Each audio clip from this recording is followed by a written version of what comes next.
ใหญ่โตมโหฬารเลยใหญ่อีหลีเราเห็นว่าหุ้งมาก่อนว่าจะมีแบบนี้ในลาวยิ่งใหญ่อลังการอีหลีนะยิ่งใหญ่อลังการอีหลีสบายดีทุกคนนี่คือด้านหน้าวัดสินไซยารามอยู่ที่เมืองเฟืองแขวงเวียงจันทน์เนาะวัดนี้ป้าดดินเดินทางมาแถวๆนี้มาเที่ยวแถวๆนี้ก็หลายเทื่อแล้วแต่ว่าบ่เคยได้เข้าไปที่วัดสินไซนี้จักเทื่อมีเทื่อนึงท่านตั้งใจว่ามาแล้วสิเข้าไปเนาะแต่ว่ามาแล้วปิดเพิ่นปิดนะเพิ่นปิดอย่างจักอย่างนี่แหละก็เลยบ่ได้เข้าไปเทื่อนี้ผ่านมาทางนี้ก็ตั้งใจว่าต้องเข้าไปให้ได้เนาะก็เดี๋ยวลองไปเบิ่งกันว่าสิได้เข้าไปบ่หรือว่าแต่ละเทื่อที่พาราบุญบ่ฮอดบ่เลยบ่ได้เข้าไปอันนี้จะเป็นบอนจอดรถอยู่นี่แล้วทุกคนเป็นเดินจอดรถอยู่นี่เป็นผาทองอันนั้นเป็นผาทองผาสังอันนี้เอิ้นว่าผาอย่างผาหลวงผาอย่างสักอย่างนี่แหละเนาะอันนี้ก็เป็นบอนจอดรถของห้านอาหารนี่แดแล้วก็ของวัดแดหรือจังใดแดค่าจอดรถอยู่นี่ก็10,000 กีบนะก็จะมีห้านอาหารอยู่นี่นะมีน้ำห้านอาหารมีเครื่องดื่มมีอย่างให้บริการนักท่องเที่ยวที่มาเที่ยววัดสินไซยารามแห่งนี้แหละทุกคนนี่จะเป็นด้านหน้าวัดขั้นมาจอดอยู่บนนี้บนในใจว่าได้เสียเงินคือกันบอกมาจอดอยู่เบื้องทางวัดนี่นะแต่ประเด็นเข้าไปจอดอยู่ทางไหนนี่ได้เสียเงินนะเดี๋ยวเราจะลองเข้าไปลองเบื้องเราทุกคนว่าวัดสินไซนี้เป็นจังไดที่ว่าเป็นวัดที่สวยงามแล้วก็มีการตกแต่งเรามีการสร้างสายอย่างอยู่ในนี้บักหลายได้บนในใจว่าเป็นอะไรได้แล้วลองไปเบื้องน้ำกันมาจะเป็นอะไรเป็นสิเข้าไปในทางพูดเห็นปะเป็นห้านอาหารแล้วมีขายมะพร้าวมีขายเครื่องดื่มอย่างสินะว่าอากาศร้อนหลายเลยตอนนี้ตอนช่วงสวยๆนะเป็นรูปอย่างต่างๆเนี่ยนะวัดสินไซยารามเข้ามาในนี้นี่ก็จะมีขายเครื่องบูชาบอกทุกคนน่าจะเป็นเครื่องบูชารถนั้นบุมีบนจอดเราอ่ะบอกเป็นน้ำส้มน้ำหวานเป็นมักบอกมักเบงนะทุกคนแล้วลองเข้าไปลองเบิ่งนะไอ้นี่โอ้เข้ามาวันนี้มันกำลังก่อสร้างอยู่จุดนี้จะมีพระพุทธรูปแบบนี้กำลังก่อสร้างเป็นวงกลมเป็นอย่างนี้เพิ่นสร้างอย่างหลายๆอย่างเลยอยู่ไหนนี่ก็สวยงามเลยนี่เข้ามานี่มันกำลังสร้างอยู่จักเป็นพญานาคว่าเป็นพระฤาษีเป็นอย่างเขามีหลายอย่างเลยนะแต่ว่าเพิ่นน่าจะย่างเข้าไปบ่ได้เทื่อแถวนี้เพราะว่ากำลังก่อสร้างอยู่เดี๋ยวลองย่างเข้าไปในนะบ่เคยเข้ามาจากเทื่อทั้งที่ได้เว้ามานะอันนี้เป็นหินเป็นผาธรรมชาติได้เนี่ยก็อยู่กับผาตัวนี้เลยเนาะผาตัวนี้จะสูงขึ้นมาตั้งโดดเด่นเลยอยู่ไก่เบิ่งมานี่อันนี้จะเป็นห้องน้ำนะห้องน้ำขึ้นไปนี่สิวะหรือว่าไปทางหลังพุ่น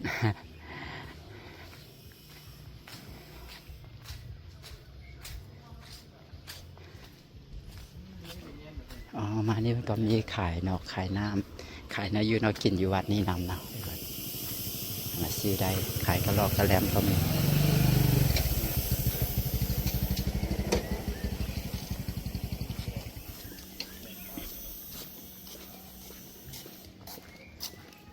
พระพุทธรูปหลายแห่งแถวผาแถวภูนี่เพิ่นเฮ็ดเป็นพระพุทธรูปต่างยางนะนี่แบบว่ายางไปเป็นองค์นะขออนุญาตใส่มือยางไปเป็นองค์เรียบไปตามผาเนี่ยเรียบมาตอนนี้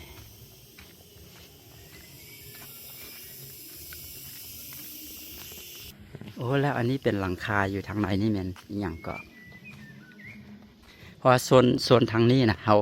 ขายังไปบ่ได้นะต้องไปทางที่เขาเจ้าก่อสร้างพญานาคอยู่เพิ่นก็มีการก่อสร้างนะก็เลยว่าบ่ได้ยางเข้าไปเพิ่นน่าจะบ่ให้ยางเข้าไปนะมานี่ก็ป้าเป็นวิวงามๆนี่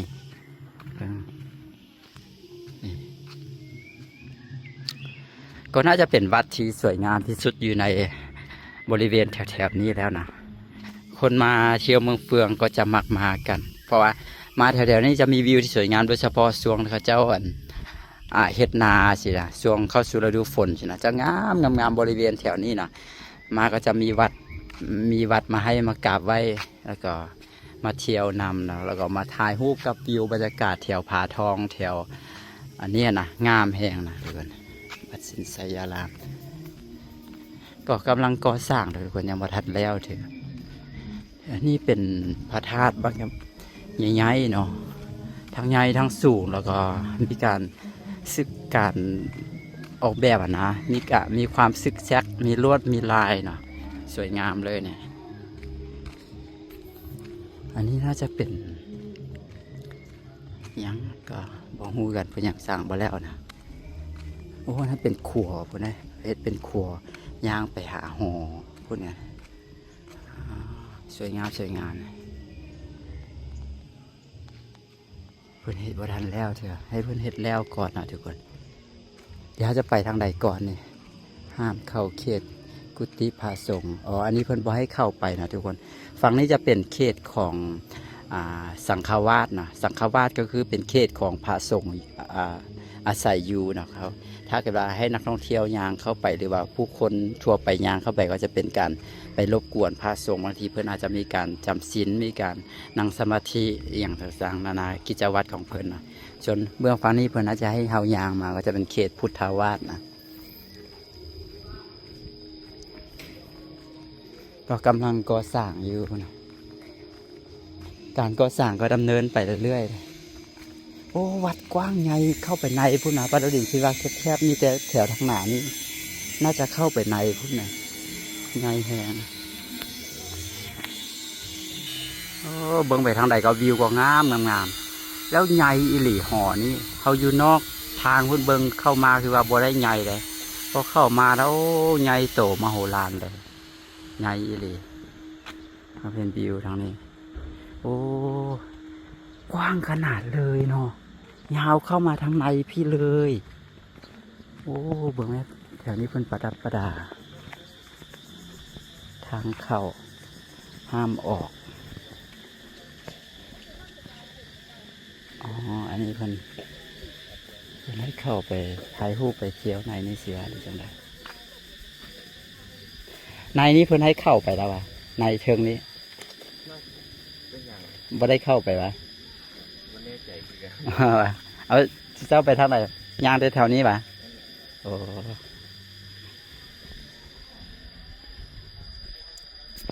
อันนี้ไว้เกือบมาผู้เดียวอ่ะแม่นอันนี้ก็ได้คนมาผู้เดียวไปนี่แล้วกันย่างเลาะอ้อมนี่อ้อมออกมาทางนี้ปะก็ได้เดี๋ยว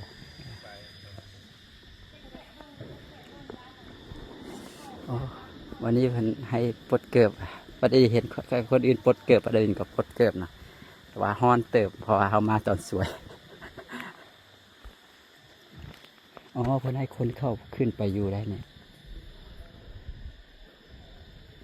วันนี้ขึ้นไปได้แล้วปะเดี๋ยว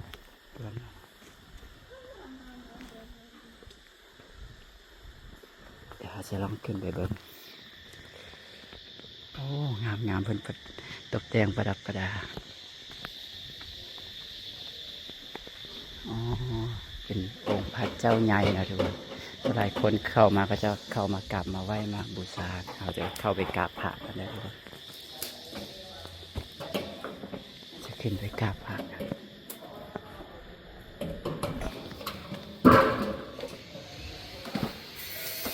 โอ้เพิ่นจะมีงานอะไรประดับประดาเพิ่นจะมีงานเต้นสดใสมันมีการตกแต่งแล้วการประดับประดาอย่างสวยงามอยู่ในนี้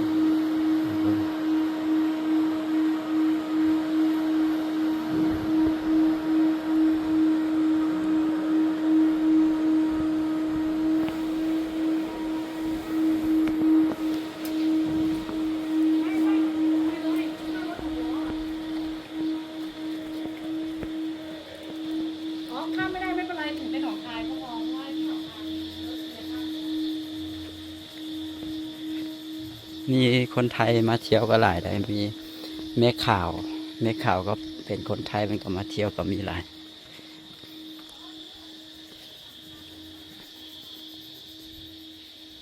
อันนี้ไปนี่บ่แน่ใจว่าไปใส่ได้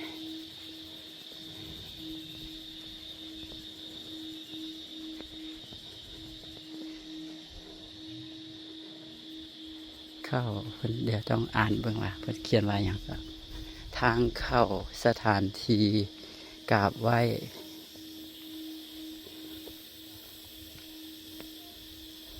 อืม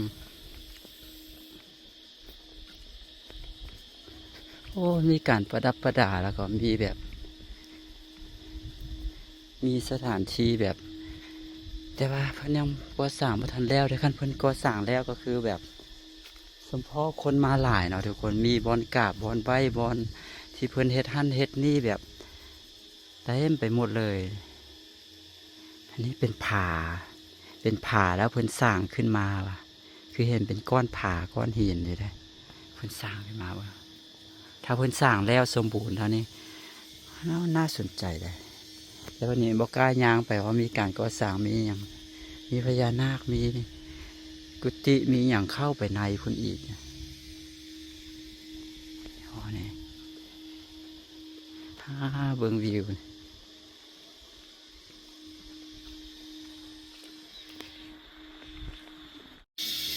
จากบอนจุดนี้นะเขาเข้าไปนี้ เดี๋ยวเขาจะลองยางไปทางนี้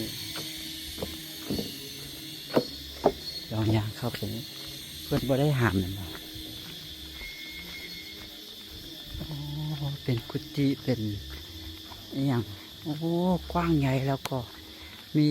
ตึกมีอาคารเต็มในนี่เลยนะอ๋อนี่เพิ่นบอยเขาใส่เกิดมาว่ะทุกคน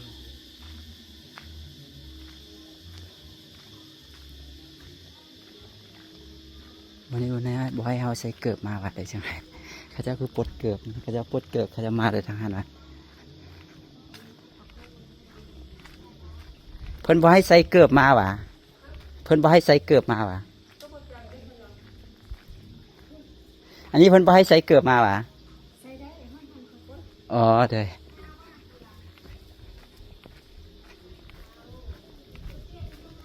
ใส่ได้แต่ต้องไปปลดอยู่หัน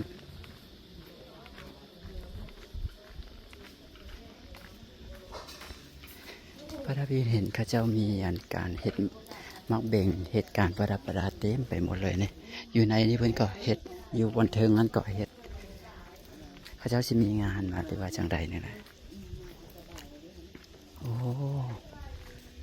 ทั้งหลังเป็นอันนี้อันนี้ต้องได้ปลดเกิดอยู่นี่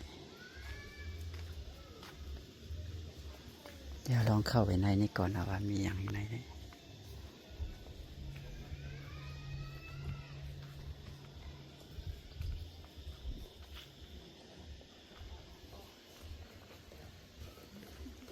อ๋ออย่างนี้จะเป็น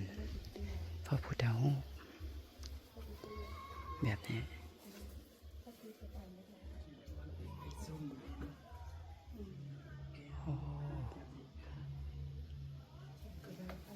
บักไล่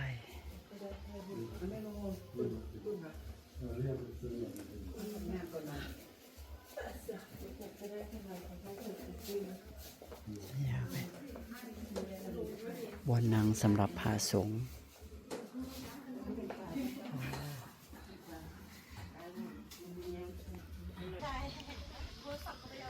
โอ้เขาจะเฮ็ดมีวันกราบวันไหว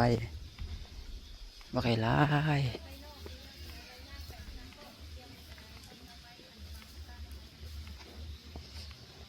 ขออนุญาตยากเขานะในนี่เป็นพระพุทธรูปแบบเดีย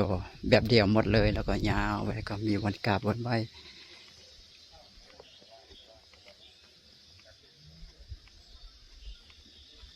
ชุดอยู่วันนี้ว่าได้จังไดโอ้น่าเชื่อว่าสิกว้างใหญ่แล้วก็แบบมีหลายสิ่งหลายอย่างว่าปริญบ่เคยเห็นมีวัดอยู่ใส่เป็นแบบนี้ในประเทศลาวเราโอ้กราบไหว้ขอพรนี่กำลังสร้างอยู่เบื้องฝักนี่อ๋อ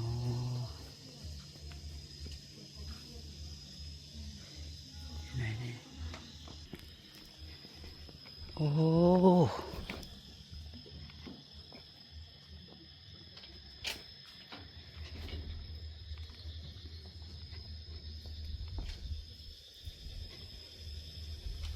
คน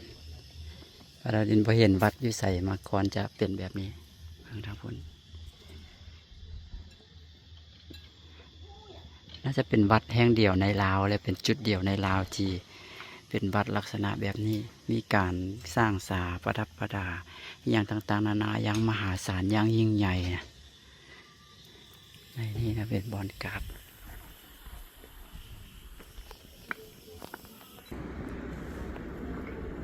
ทุกคนทุกคนเป็นประดับประดาเนี่ยยิ่งใหญ่อลังการอิลีนะยิ่งใหญ่อลังการอิลี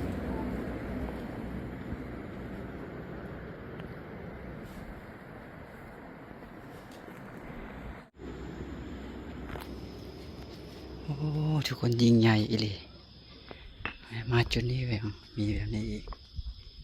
โอ้ยิ่งใหญ่อลังการอิลีแล้วทางพุ่นน่าจะเป็นทางให้ยางขึ้นไปอีกยางขึ้นไปเทิงพุ่นคิดว่าได้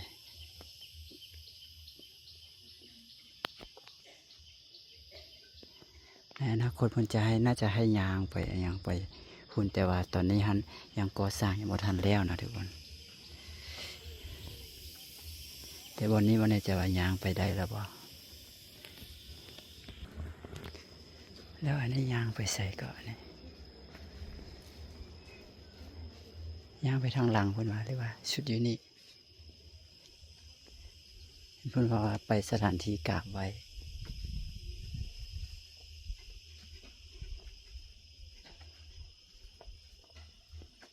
โอ้ทุกคนกว้างใหญ่เป็นอาณาจักรเลยเนี่ยทางพุ่นเห็นเป็นโดมบ่เป็นโดมสีเหลืองๆนี่บ่จากโดมอีกอย่างนะเดี๋ยวเราน่าจะต้องไปทางพุ่น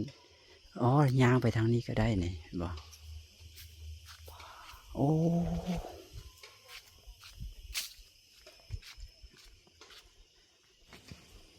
ว้าทุกคนโอ้เราเห็นว่าหุ้งมาก่อนว่าจะมีแบบนี้ในลาวเขาว่าเคยเข้ามาจากเถื่อเนาะยิ่งใหญ่อลังการอันนี้เป็นแก้วเป็นอย่างประมาณนั้นพระพุทธรูปว่าไงทุกคนน่าจะหลายห้อยองค์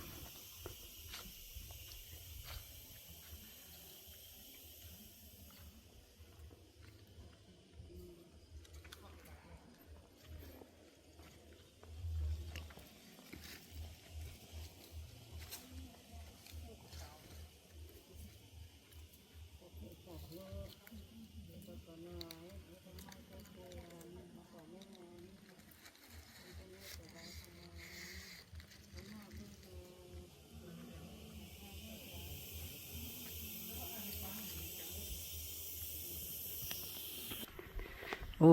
พระดินหายสงสัยแล้วว่าเป็นอย่างคนจึงมาวัดนี้ เป็นอย่างหลายคนจึงมาจอดรถมาเมืองเฟืองแล้วจึงมาวัดนี้นะหายสงสัยแล้ว ตอนนี้อิปราคิรามีวัดแต่อยู่บนจุดอันทางเข้าบนติดเส้นทางหันซื่อๆนะเดี๋ยวพอเข้ามาแล้วทุกคนเบิ่งไหมโอ้เพิ่นสร้างหันสร้างนี่แบบบ่มีอยู่ใส่มาก่อนในลาวนี่นะเบิ่งอันนี้ความจริงวันนี้ก็สามารถขึ้นไปกราบไว้ได้เช่นเดียวกันนะทุกคนโอ้ยิ่งใหญ่อลังการอิหลีแล้วก็ในนี้ก็คือเป็นอาณาจักรแบบนี้เลย เดี๋ยวสิยางข้ามไปน่าจะยางข้ามไปได้อยู่แต่แถวนี้ก็คือบ่ให้ใส่เกือบเลยทุกคนก็คือต้องถอดเกือบหมดเลยได้แถวที่เขายางมานี่นะแถวนี้ก็คือถอดเกือบก็คือปลดเกือบหมดเลยนะนี่ปลดเกือบยางเขามาตอนสวยก็เลยฮ้อนนะแดดฮ้อนใส่อ๋อนี่เพิ่นก่อสร้างอยู่ในใจเพิ่นให้มาบ่ระวังได้มีเล็กมีอย่างใด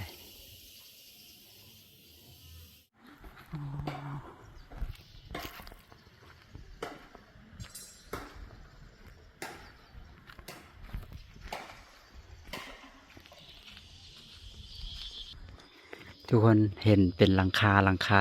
อยู่นี่บ่ บ่แน่ใจว่าเพิ่นจะเฮ็ดเป็นกุฏิบ่หรือว่าเฮ็ดเป็นห้องพักบ่เป็นอหย่างอันนี้พระดารินบ่แน่ใจเนาะแต่ว่ามีบักหลายหลังบ่แม่เต็มไปหมดเลย แล้วก็วิวบักงามๆเนาะพอดีเพิ่นมาเฮ็ด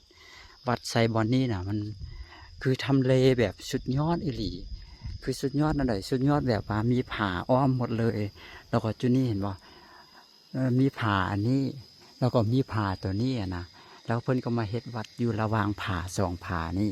แล้วก็เบื้องฟ้ามันจะเป็นผาทองแล้วก็เป็นผาหลวงว่าผาสังผาอีกอย่างนี่แหละทุกคนก็คืออ้อมหอบแถวนี้สวยงามแต่สิ่งสำคัญก็คือเพิ่นมีการสร้างหลายอีหลีอยู่ในนี้ก็คือเข้ามาแล้วมีอีหยังให้เบิงมีบอลให้กราบให้ไหว้ให้บูชาหลายนะโอ้ก็ว่าแปลกที่หลายคนมาพระดารินเนี่ยบ่เคยเข้ามาจากเถื่อหากลองเข้ามานี่อันนี้ก็เป็นโดมแบบนี้เลยไหม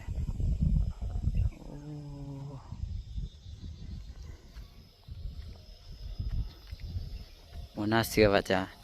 เป็นวัดแบบนี้วันนี้เพิ่นขุดเป็นหนองน้ำได้อาจจะมีการปล่อยป่าปล่อยหันอันนั้นอันนี้บ่อันนี้ก็บ่แน่ใจนะยิ่งใหญ่อลังการอีหลี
บ่แน่ใจว่าแก้ว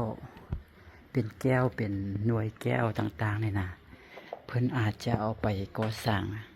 ประดับประดาหรือว่าเอาไปเฮ็ดเป็นพระพุทธรูปหรือเอาไปประดับประดาสิ่งก่อสร้างอยู่ในนี้บ่หรือจังใดนะอันนี้บ่ฮู้กันนะมีหน่วยแก้วแบบนี้บักหลาย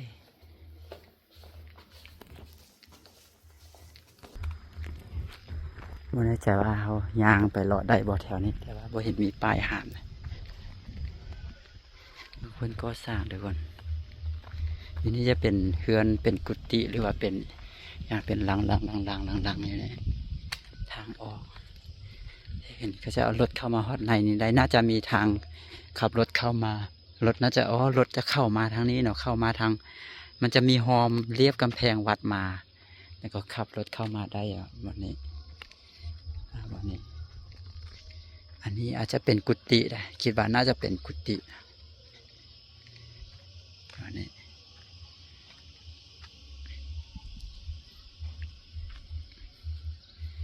โอ้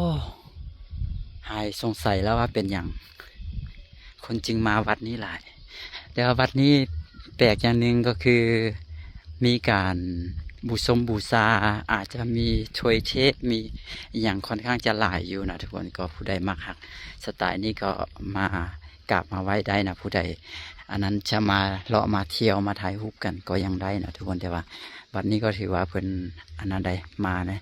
คือแหล่งท่องเที่ยวที่เขาเข้าไปทั้งหมดก็คือเขาต้องปลดเกิบไปนี่เห็นปะในนี้ก็คือบ่ให้ใส่เกิบเข้าไปนะทุกคนบ่ให้ใส่เกิบใส่หมวกใส่อย่างที่นะเขาต้องได้ปลดเกิบแล้วก็ใส่เสื้อผ้าให้สุภาพสิในการเข้าไปในนี้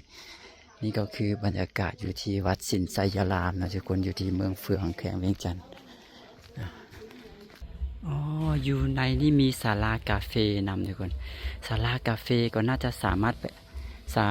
ไปสั่งกาแฟได้ประมาณนั้นเขาจะมีรถขับส่งเที่ยวมีรถขับส่งเที่ยวฟรีอีกนะมีรถกอล์ฟขับส่งเที่ยวเข้าไปไหนเพราะว่าไก่เติบได้จากนี้เข้าไปหาในฮะนะมีศาลากาเฟ่ กาแฟก็บ่แน่ใจว่าต้องได้ซื้อได้บูชาบ่หรือว่าจะอะไรอันนี้ปาราดินบ่แน่ใจน่าจะประมาณนั้นนะมันคล้ายๆกับอยู่ที่กรุงเทพเฮานะทุกคนก็จะมีอยู่ในวัดก็จะมีห้างกาแฟนะเบื้องต้นมะฮงอันนี้มะฮงปลอมมะฮงแท้ก็คือแปลกๆคือหน่วยเหลืองสุกระบายน่าจะเป็นมะฮงแท้เนาะแต่ว่าอาจจะเป็นพันธุ์ซึ่งประเด็นบ่เคยเห็นมาก่อนจากเถือมะฮงนี่ทำไมมะฮงอะไรเป็นหน่วยสีเหลืองๆแบบนี้มันก็ปลูกต้นมะฮงใส่เต็มนี้เลยโอเคเนาะทุกคนนี่ก็คือวัดสินไสยารามด้วยนะครับขอจบวิดีโอนี้ไว้เพียงเท่านี้ขอขอบใจทุกคนที่เข้ามาเบิ่งแล้วก็ยิ่งใหญ่อลังการตามที่พระเด่นเบ้าอยู่ในคลิปวิดีโออีหลีเนาะยิ่งใหญ่อลังการที่เราบ่เคยเห็นอยู่ใส่มาก่อนในลักษณะแบบนี้นะแต่ว่าอยู่ในวัดนี้ดังที่ได้เบ้ามานะจะมีเท่าที่พระเด่นสัมผัสได้เลยจะมีเรื่องการบูชาเรื่องการขอโชคขอพรค่อนข้างจะเด่นเรื่องนี้นะจะสังเกตเห็นว่าจะมีการเฮ็ดดอกไม้มีการเฮ็ดมักเบงมีการเฮ็ดอันนั้นอันนี้ในการบูชาการหลายเลยเนาะแล้วก็สถานที่ให้บูชาต่างๆนานาก็มีเรื่องอันนั้นคือมีหอหนึ่งที่เข้าไปที่ว่ามีนกอันนั้นหอนั้นก็คือบ่เห็นมีพระพุทธรูปอยู่ในหอจะเป็นเรื่องทวยเทพเรื่องอันนั้นทั้งหมดเลยอยู่ในหอนั้นนะอันนี้เป็นรถหับทรงฟรีนะก็ประมาณนี้ที่เห็นมีหลายก็จะเห็นมีแม่ข่าวหลายนะอยู่ในนี่นะเห็นมีแม่ข่าวหลายเลยก็โอเคนะว่ามายาวแล้วเดี๋ยวจบไว้แต่เพียงเท่านี้อีหลีไว้เดี๋ยวพบกันวิดีโอต่อไปได้สำหรับวิดีโอนี้ที่วัดสินไสที่วัดสินไสยารามเมืองเฟืองแข่งเวียงจันทร์สบายดี